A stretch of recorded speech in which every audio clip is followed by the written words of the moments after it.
오늘서부터 우리 마가복음을 시작하게 됐는데 어제 새벽 예배가 없어서 오늘은 어제 말씀서부터 해서 우리 마가복음을 시작해 보도록 하겠습니다.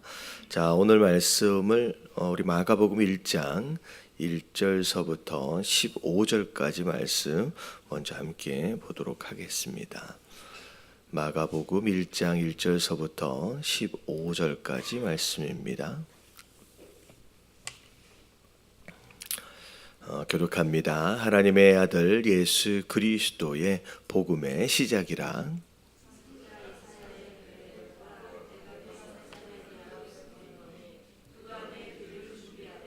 광야에 외치는 자의 소리가 있어 이르되 너희는 주의 길을 준비하라. 그의 오실 길을 곧게 하라. 기록된 것과 같이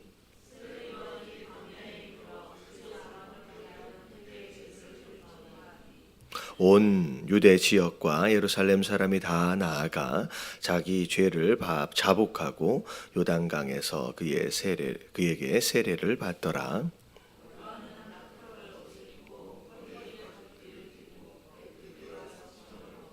그가 전파하여 이르되 나보다 능력 많으시니가 내 뒤에 오시나니 나는 굽혀 그의 신발 끈을 풀기도 감당하지 못하겠노라.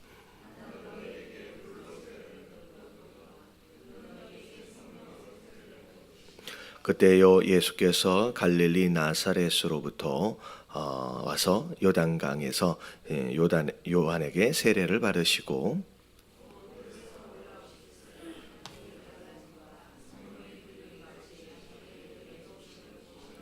하늘로부터 소리가 나기를 너는 내 사랑하는 아들이라 내가 너를 기뻐하노라 하시니라.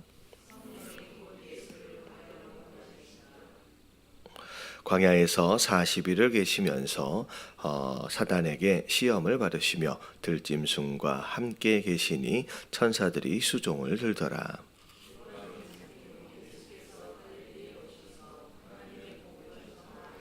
같이 봉독합니다. 이르시되 때가 찼고 하나님의 나라가 가까이 왔으니 회개하고 복음을 믿으라 하시더라. 아멘. 이 마가복음은 네 개 우리 복음서들 가운데 하나입니다. 이 저자가 일반적으로 이제 마가라고 우리가 좀 알고 있는데 이 마가가 누구냐면 나중에 사도행전에 보면 바울하고 바나바하고 1차 선교 여행을 갈 때 함께 따라갔던 사람이 있었죠. 그 사람이 요한인데 이 요한이 또 다른 이름이 또 마가예요. 그래서 주로 이제 성경에 요한 마가라고 부르는데 그때 함께 따라갔다가 1차 선교 여행에 따라갔다가 불과 얼마 가지도 않았는데 난 집에 갈란다라고 그냥 탈락해버린 그 사람이 바로 이 마가입니다. 그러다가 이제 2차 선교 여행 때 이 바나바가 그래도 한 번 더 기회를 주자라고 하는 바람에 이 바울과 바나바를 서로 싸우게 만들었던 장본인 이게 이제 이 마가 요한입니다. 그래서 나중에는 이제 바나바와 바울이 선교팀이 이제 나누어지게 됐고 그리고 나서 한동안은 바울과 더불어 있다가 또 이제 중간에 보면 이 베드로와 함께도 오랫동안 또 머물러 있었던 흔적들이 좀 있습니다. 그래서 그 사도 요한의 영적 아들이 우리가 일반적으로 이제 사도 요한이 아니야. 사도 바울의 영적 아들을 우리가 일반적으로 디모데라고 좀 이제 대표적으로 이제 알고 있잖아요. 그래서 성경을 보면 베드로의 영적 아들로 이제 종종 거론이 되어지는 게 이게 이 사람이 요한 마가에 해당되어진다고 생각하시면 좋을 것 같아요. 그래서 이 마가가 기록하고 있는 이 복음서의 내용들의 대부분은 이제 베드로를 통하여 들은 내용들이 굉장히 많아요. 그래서 베드로가 그러니까 베드로를 통해서 이야기되어진 내용들을 정리를 해가지고 기록한 이제 그런 흔적들이 좀 많이 있고 특별히 중간에 보면 베드로가 예수님께 뭐라 그럴까요? 칭찬을 받고 격려를 받았던 내용들보다 오히려 예수님께 꾸중을 들었던 내용들을 조금 더 자세하게 기록을 합니다. 왜냐하면 베드로가 이 마가한테 이야기를 해줄 때 자기 자랑을 하면서 이야기한 게 아니라 겸손하게 내가 그렇게 혼났었어라고 하는 것을 좀 이제 자기를 낮추면서 이야기를 한 그런 것들을 듣고서 이제 기록을 하니까 그런 내용들이 좀 많이 있습니다. 그래서 이 전체적인 내용들을 쭉 보면 여기 안에서 자주 나와 있는 사용되어지는 단어들이 뭐 곧, 마침, 뭐 즉시, 뭐 이런 식으로 굉장히 역동적으로 이 글을 써가는 모습을 보게 되고요. 그리고 우리가 이제 마가복음에 나와 있는 내용들과는 조금 다르게 굉장히 사건들을 뭐라 그럴까요? 아주 간결하게 정리해서 스피드 있게 기록을 하고 있는 모습을 보게 됩니다. 그래서 제가 사실은 이제 마태복음 강해를 시작하기 전에 사복음서에서 뭘 선택해서 시작할까를 고민하다가 마태복음을 선택한 이유 중에 하나가 뭐냐면 마태복음은 주로 시간적인 순서를 따라서 기록된 편이고요. 마태복음은 그리고 각 사건별로 굉장히 중요한 내용들을 조금 더 자세하게 사건별로 기록한 흔적들이 남아서 제가 우리 성도님들이 이 복음서 안에서의 사건들의 자세한 내용을 좀 알면 좋겠다라고 하는 생각에 마태복음을 선택을 한 겁니다. 근데 이 마가복음은 사건별로 자세하게 기록이 안 돼 있어요. 심지어 오늘 방금 좀 전에 읽은 것처럼 예수님이 광야에서 시험 받았던 내용들도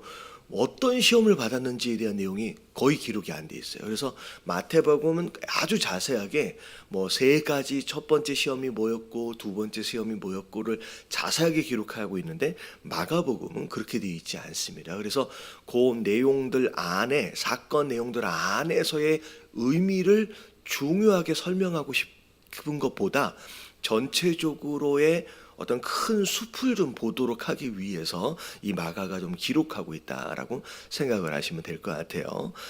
그리고 요 내용을 보면 이제 마가복음이 이제 뭘 강조했느냐, 예수 그리스도가 누구냐라고 하는 부분에 있어서 예수 그리스도가 이 땅에 오셔서 하나님의 종 되어진 자로 살았던 모습, 종의 모습으로 살았던 섬김의 내용들을 굉장히 강조를 하면서 나중에 그 섬김의 모습을 보는 가운데 제자들이 제자 되어지는 과정, 그러니까 어떻게 예수님처럼 섬겨야 하느냐라고 하는 또 다른 종의 모습으로서의 내용을 좀 강조하고 있다라고 생각을 하시면서 이 내용들을 좀 살펴보시면 아마 이제 내용에 좀 도움이 될 것 같습니다. 자, 그러면서 오늘 1장 1절을 이렇게 보면 자, 뭐라고 시작되느냐? 자, 하나님의 아들 예수 그리스도의 복음의 시작이라. 자, 예수 그리스도가 누구냐라고 하는 거에 대해서 이제 설명을 하는데 그냥 1절 안에 예수 그리스도가 누구냐라고 하는 거에 대해서 굉장히 자세하게 설명을 하고 있습니다. 첫 번째, 예수님이 누구라는 거냐면 하나님의 아들 되심이다. 하나님의 아들이다라고 하는 것은 하나님이라는 얘기예요. 그리고 하나님으로부터 오신 분이다라고 하는 것을 이야기하는 것이죠. 그래서 예수 그리스도의 신성을 먼저 이야기를 하면서 예수 그리스도를 설명을 하고 있고요. 그리고 예수님과 더불어서 그 뒤에 그냥 예수님, 예수라고 설명하지 않고 그리스도다라고 하는 이 직분 자체를 함께 같이 딸려서 붙여서 설명을 하고 있습니다. 그리스도가 직분인 걸 아시죠? 직분. 예수 그리스도 하니까 이제 처음 있으신 분들은 예수님이 예수가 성이고 그리스도가 이름인가 보다 이렇게 생각하시는 분들도 있을 수 있을 것 같아요.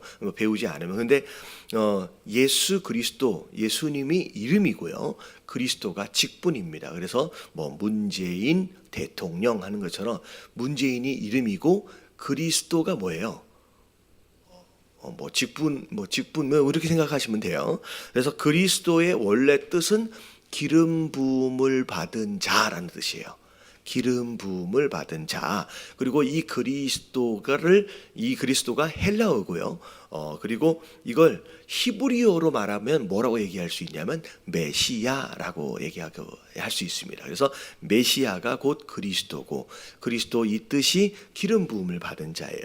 자, 기름 부음을 받은 자다라고 하는 것은 곧 약속하셨던 그분을 이야기하는 것이지만 또 뭘 의미하느냐? 기름 부음을 받는 자는, 자, 이제 구약 성경에 보면 세 종류의 사람이 기름을 부음을 받죠. 자, 첫 번째는 제사장이 기름을 부음을 받고, 그다음에 왕이 기름을 부음 받고, 그다음에 선지자가 기름을 부음을 받습니다. 그래서 이 세 사람이 기름 부음을 받는데, 그리스도다라고 하는 것은 무엇을 의미하느냐? 이 세 가지 역할을 하기 위하여 이 땅에 오신 분이에요. 자, 그래서 제사장은 뭐 하는 사람이에요? 제사장은 우리의 죄의 문제를 하나님과 더불어 해결하는 분이죠. 그래서 제사장의 역할을 감당한다라고 하는 것은 우리의 죄의 문제를 해결하기 위해서 오신 구원자다라는 뜻이고요. 그리고 선지자다라고 하는 것은, 선지자는 하나님의 뜻을 우리에게 알려주시는 분이라는 거죠. 그래서 예수님께서 하나님의 뜻을 선포하시는 그 역할을 하시고, 마지막에 왕이 기름 부음을 받잖아요. 예수님은 이 땅에 우리의 무엇으로 오신 분이에요? 왕으로, 우리를 다스리실 분으로 오신 분이다라고 하는 것으로 설명이 되어집니다. 그래서 우리 1절 안에서만 예수님이 누군지에 대해서, 예수님의 신성과 하나님 아들 되심과 예수님의 인간으로서 이 땅에 어떤 역할을, 어떤 사명을 위해서 오셨는지에 대해서 굉장히 한마디로 설명을 하고 있습니다. 자, 그런 가운데 예수 그리스도의 복음의 시작이다라고 이제 설명을 하고 있습니다. 복음의 시작이다. 자, 복음의 시작이라고 얘기하면서 결국은 예수 그리스도로 인하여 시작되어지는 것이 곧 복음이란 얘기예요. 다시 말하면 복음이 어떻게 보면 예수 그리스도가 곧 복음인 거예요. 복음은 복된 소식, 영어로 good news, gospel이라고 얘기를 합니다. 그래서 좋은 소식, 곧 예수 그리스도가 이 땅에 오신 것 그 자체가 복음이고, 그것으로 말미암아 우리가 모든 은혜를 누리게 되는 거죠. 그래서 어찌 보면 이제 아담으로부터 시작되었던 그 구약의 시작, 근데 다시 이제 신약에서는 복음으로, 예수 그리스도로 인하여 새로운 시작이다라고 이제 선포를 하면서 예수 그리스도에 대한 이야기가 시작이 되어집니다. 그래서 이 말씀 1절만 보아서도 우리가 그 생각을 하면 좋을 것 같아요. 결국은 2019년도의 새로운 시작, 이게 좋은 시작이 되어지기 원한다라고 한다면 누구와 함께? 예수 그리스도와, 그러니까 예수 그리스도와 함께 시작하는 것이 그게 복음인 것처럼 우리 2019년도도 예수 그리스도와 더불어 함께 시작할 수 있는 저와 여러분들 되시길 주님의 이름으로 축원합니다. 자, 그런 가운데 2절 내용에 보니까 이제 예수 그리스도가 오시기 전에 먼저 와야 할 사자가 있었다. 이게 이제 예언되어져 있던 내용이죠. 선지자 이사야를 통하여서 내 길을 예비할 자로 먼저 오게 될 그 사자. 자, 이게 사실은 예언되어지길 엘리야가 다시 와야 된다라고 이미 예언되어져 있고요. 다시, 그러니까 어찌 보면 다시 와야 할 그 엘리야로 이 땅에 올 사람이 누구였냐면 이제 세례 요한이었습니다. 그래서 나중에 제자들이 엘리야가 다시 와야 되는데 그게 어떻게 된 겁니까? 물어봤을 때 이미 세례 요한을 지칭하시면서 이미 왔다라고 예수님께서 설명하시는 내용이 나중에 나오게 되죠. 자, 그래서 세례 요한이 예수님께서 오실 길을 준비하기 위해서 이 땅에 엘리야로 오게 되죠. 자, 그러면서 3절에 보니까 광야에 외치는 자의 소리가 있어 이르되 너희는 주의 길을 준비하라 그의 오실 길을 곧게 하라 기록된 것과 같이 세례요한이 광야에 이르러 죄 사함을 받게 하는 회개의 세례를 전파하니. 자, 회개 이 세례요한이 이 땅에 와서 어떤 삶을 살았느냐라고 하는 것을 간단하게 설명할 수 있는 것이 이제 외치는 자의 소리라고 설명을 하고 있어요. 외치는 자로 왔다라고 얘기할 수도 있을 것 같은데 외치는 자의 뭘로 왔다? 소리로 왔다. 이게 굉장히 중요한 표현일 수 있을 것 같아요. 외치는 자의 소리라고 하는 것은 여러분 소리는 보이지 않아요. 소리는 제가 이렇게 이야기를 하고 나서 여러분 메시지가 전달되어지고 난 뒤에는 제가 말하고 있는 이 음성, 이 소리는 어떻게 돼요? 이게 남아있지 않잖아요. 그냥 사라지잖아요. 그러니까 세례 요한의 삶이 어떠한 삶이었느냐라고 하는 걸 정확하게 설명하는 단어가 이 소리라고 하는 단어예요. 이 땅에 와서 외치는 자로서의 삶이 아니라 그냥 소리로서의 삶. 전달해야 하는 메시지만을 딱 전달하고 그 세례 요한은 어떻게 해요? 그냥 사라지는 거예요. 딱 그 역할만 감당하는 우리가 이런 삶이 되었으면 좋겠습니다. 많은 사람들이 내가 하나님 앞에 크게 쓰임 받는다. 뭐 이런 기대들이 많이 있거든요. 물론 여러분 하나님 앞에서 크게 쓰임 받는다라고 하는 그런 기대를 가지고 그런 열정과 더불어 함께 사명을 감당하는 건 너무 중요할 수 있을 것 같아요. 근데 때로는 그런 열정과 열심 그래서 큰 일을 이루어 보고 싶다라고 하는 그런 기대. 하지만 그것과는 또 다른 의미 속에서 세례 요한은 어떤 삶을 살았어요? 나는 어떻게 된대요? 예수 그리스도는 흥하여지. 예수 그리스도는 막 나타나야 되지만 나는 어떻게 된다? 나는 쇠해야 된다. 막 내가 드러나면 안 된다는 거예요. 그냥 나는 예수 그리스도 그냥 뒤에서 크든 작든 그 해야 할 그 일만을 딱 감당하고 그냥 소리처럼 사라질 수 있는 그런 존재가 되어야 한다라고 하는 거. 어쩌면 그런 삶을 살아낸 사람이 세례 요한이었다는 거죠. 그래서 세례 요한에 대해서 어떻게 했어요? 여자가 난 자 중에 가장 큰 자다. 그러니까 어떻게 보면 이런 칭찬 중에 칭찬을 어마어마한 칭찬을 받을 정도로 그런 이제 삶을 살았다는 거죠.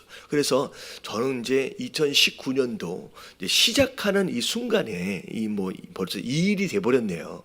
일이 됐는데 이 순간에 하나님 2019년도 하나님 제가 큰 일을 하게 여러분 이런 기대도 이런 열심도 있어야 합니다. 근데 이것으로 인하여 내가 큰 자 내가 막 나타나요. 내가 막 영광을 누리고 여러분 이런 자로서의 삶이 아니라 하나님 내가 열심히 수고는 하겠지만 하나님 나는 드러나지 않고 오직 누구만 예수 그리스도만이 드러나시는 그냥 나는 소리처럼 해야 할 그 일만을 감당해내고 사라지는 그런 존재로서의 삶을 사는 그런 겸손한 목표를 가질 수 있는 저와 여러분들 되시길 주님의 이름으로 축원합니다. 그래서 우리 한국 사람들은 큰 거 되게 좋아하거든요. 그래가지고 한강에 있는 다리도 그냥 일반적으로 다리라고 안 얘기하고 무슨 대교라고 얘기하잖아요. 하여튼간 큰 거 되게 좋아해요. 근데 나를 자꾸 크게 만들려고 하지 마시고요. 크게 만들려 하지 마시고 그냥 나는 있는 듯 없는 듯 소리처럼 그 일을 감당하고 사라질 줄 아는 그런 성도들 되어지시게 되길 주님의 이름으로 축원합니다. 자, 그러면서 이 세례 요한이 했던 중요한 사역들 가운데 하나가 뭐냐면 소리로서의 사역과 더불어서 회개의 세례를 전파하였다라고 해서 온 유대와 더불어 사마리아 이제 예루살렘 사람들까지 그 회개의 세례를 많이 받았다라는 내용들이 쭉 나옵니다. 자, 그리고 나서 6절에 이 요한이 어떻게 입고 살았는지 뭘 먹고 살았는지에 대한 내용이 잠시 나오면서 이 요한이 이 세상의 가치에 집착하지 않는 어떻게 보면 이 세상 것은 오히려 그냥 버리고 오히려 하늘을 바라보며 살았던 그런 삶의 모습을 이제 이야기를 하죠. 자, 그러면서 7절에 예수님에 대해서 내 뒤에 오실 분, 사실은 예수님과 이 세례 요한은 친인척 관계예요. 근데 나중에 이제 깨닫게 되면서 예수님에 대해서 이제 뭐라고 얘기를 하냐면 이제 그 능력이 많으신 분이다. 그러면서 심지어 나는 그분의 신발끈조차도 나는 맬 만한 그런 자격이 없다. 이건 세례 요한보다 예수님이 오히려 나이가 이제 어리잖아요. 뒤에 태어났으니까. 자, 그러면서 자, 나는 물로 세례를 베풀지만 이제 물로 세례를 받는다라고 하는 것은 이제 죄 용서함에 대한 회개에 대한 세례인데 아주 제한적이지만 예수님께서 오셔서 베푸실 세례는 성령으로 베푸실 세례다. 이거는 물 세례와는 차원이 다른, 어떻게 보면 씻어내는 정도가 아니라 우리의 모든 연약함과 더러운 것들을 다 태워버리는 어떤 성령의 불로서, 그리고 깨끗하게 정화하는, 그리고 능력 주시는 어떤 그런 모든 내용들까지를 이야기를 하는 거죠. 그래서 성령으로 세례를 주실 분이다라고 이야기를 할 때, 자 9절에 보니까 이게 이제 이 마가복음의 특징입니다. 그때에라고 표현하고 있어요. 그러니까 역동적으로 그 상황들이 진행되어지는 모습들을 이야기하는 거죠. 그 얘기를 할 때 예수님이 오셔서 세례 요한에게 세례를 받으시죠. 하나님의 아들 되어지신 분으로서 겸손하게, 사실은 세례 요한이 예수님께 세례를 줄 수 있는 위치는 아니지만 결국 말씀을 이루기 위하여 세례를 받으시는 내용이 나오면서 그 세례를 통하여 성령이 예수님께 임하는 것으로 곧 이제 예수님의 공생애가 시작되어지게 됩니다. 이런 내용들을 보면 예수님도 이 땅에 하나님의 일을 감당할 때 무엇으로부터 시작이 되어지느냐면 성령의 충만함으로 이제 시작이 되는 거죠. 그래서 우리가 어떤 일들을 봉사를 할 때든 무슨 일을 할 때 성령의 충만함이 아니면 능력도 없을 뿐만 아니라 오히려 일을 그르치는 일들이 많이 일어나게 됩니다. 그래서 이제 예수님이 세례와 더불어서 성령이 비둘기 같이 내리는 것으로 성령 충만한 가운데 그 일을 감당하셨던 이런 내용들, 우리가 어찌 보면 이제 성령 충만해야 될 것도 함께 이야기하고 있죠. 자, 11절에 보니까 이게 사실은 이렇게 금방금방 살펴볼 수 있는 내용이 아니에요. 너무 15절까지 너무 많은 이제 내용들을 굉장히 빨리 기록하고 있어가지고 내용이 좀 많습니다. 자, 성령이 비둘기같이 임할 때 하늘에서부터 소리가 나는데 이건 하나님의 음성입니다. 자, 하나님이 예수님이 누군지에 대해 그분이 직접 증명하시며 확증하시는 내용이 나와요. 너는 내 사랑하는 아들이라, 내가 너를 기뻐하노라. 그래서 예수 그리스도가 누군지에 대하여 하나님께서 성령을 통해 직접 확증하시는 내용이 나옵니다. 자, 성령 충만을 받으시는 가운데 12절에 자, 성령이 예수님을 이끌어서 어디로 데려가세요? 광야로 데려가셔서 거기에서 광야에서 40일 동안 기도하게끔 하시고, 그리고 나서 시험을 받게 하신 다음에, 그리고 나서 이제 본격적으로 공생애를 시작하도록 하십니다. 그래서 어찌 보면 이런 시험을 받도록 광야로 이끌어 가신 분이 성령님이다라고 하는 이런 내용들을 볼 때 우리로 하여금 또 시험 가운데 시험을 또 허락하시는 분도 성령 하나님이시고요. 그것도 그 시험을 또 이기도록 하시는 분도 또 성령 하나님이시죠. 그리고 또 시험을 예수님께서 어떻게 이기셨는지의 내용을 나중에 보면 이제 말씀으로 이제 이 시험들을 이기신 모습들을 우리가 보게 됩니다. 자, 그리고 나서 자, 이 40일 동안의 기도와 더불어 이제 시험을 통과하신 다음에 그 다음에 이제 14절에 보니까 다 그 상황이 끝나자마자 또 누가 잡혀요? 요한이 잡히게 되고, 자, 요한이 잡히게 되고 그때부터 예수님이 갈릴리로 이제 올라오시는 가운데, 자, 이제 그동안 전했던 세례 요한의 이 메시지와 더불어, 회개하라 천국이 가까워왔다라고 하는 그 메시지와 더불어 예수님이 본격적으로 이제 사역을 시작하시게 됩니다. 자, 그래서 15절에 보니까 이르시되 때가 찼고 하나님의 나라가 가까이 왔으니 회개하고 복음을 믿으라 하시더라. 이 복음이 곧 예수 그리스도예요. 그래서 회개하고 누굴 믿으라는 얘기예요? 나를 믿으라라고 하는 내용으로 예수님의 시대가 시작이 되어집니다. 자, 그래서 오늘 많은 말씀들의 내용들이 좀 나오는데 오늘 말씀에 좀 이제 중심을 시작이란 단어에 우리가 좀 중심을 좀 맞추면 좋을 것 같아요. 2019년도 이게 말할 때도 조금 생각해봐야 될 것 같아요. 이제 이틀밖에 안 돼서 자꾸 입에 뭐가 붙어 있냐면 2018년도가 이렇게 붙어 있어가지고 2019년도가 이제 진짜 시작이 되어지는데 이게 진짜 좋은 시작이 되려면 누구와 함께요? 예수 그리스도와 함께. 여러분 이게 복음이에요. 이 복음의 시작이다. 그러니까 진짜 좋은 시작을 위해서 예수 그리스도와 함께 시작하는 우리 모두가 되면 좋겠습니다.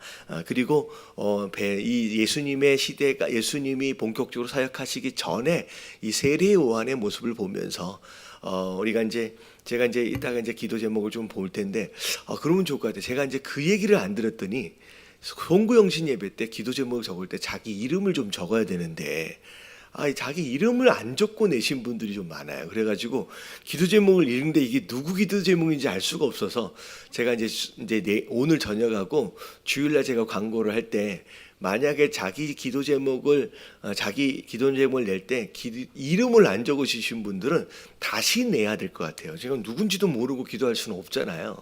그러니까 그래야 될 것 같은데 세례 요한처럼 어찌 보면 큰 일을 감당할 수 있는 그런 기대와 열정이 있는 것도 좋지만 소리로서 내가 막 나타나서 내가 영광을 받고 내가 막 드러나고 하는 그런 한 해가 아니라 오히려 소리로서 해야 할 일을 다 감당하고 사라질 줄 아는 오직 예수 그리스도만 나타나고 나는 오히려 숨을 줄 아는 그런 성도로서의 삶을 이 한 해도 살아낼 수 있도록을 위해서 우리가 함께 겸손하게 주님 앞에 기도하며 오늘 하루를 시작하도록 하겠습니다. 자, 기도합니다. 시작. 주님